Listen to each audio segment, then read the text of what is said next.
through that. Mark 5, for example, Mark 5, beginning from verse 25 through to 34, we know about a certain woman who had an issue of blood. As you remember that story, she was nothing better, had suffered many things of many doctors. The Bible said this woman came and touched Jesus's garment because she had said to herself, if I may touch on the hem of his garment, I shall be made whole. The Bible says she touched the hem of his garment, and instantly she felt in her body that the fountain of the blood was dried up, and of course the plague was gone.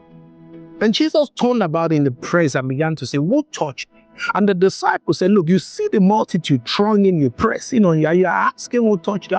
Amongst hundreds of people trying to touch you out of curiosity, some are touching for curiosity, some are touching, oh, is this the Jesus? But he is saying who touched me. But notice one thing, he did not know who touched him.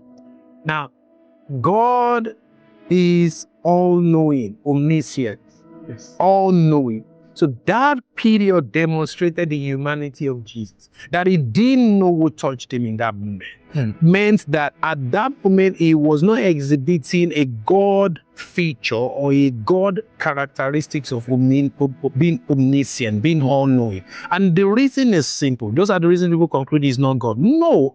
That reason is because he had emptied himself, what we call the kenosis of Christ. He had emptied himself of his glory before he came to earth so that he can fulfill that requirement to be 100% human. And so that meant that omniscient, omnipotent power, he had emptied himself of it to become man. And that's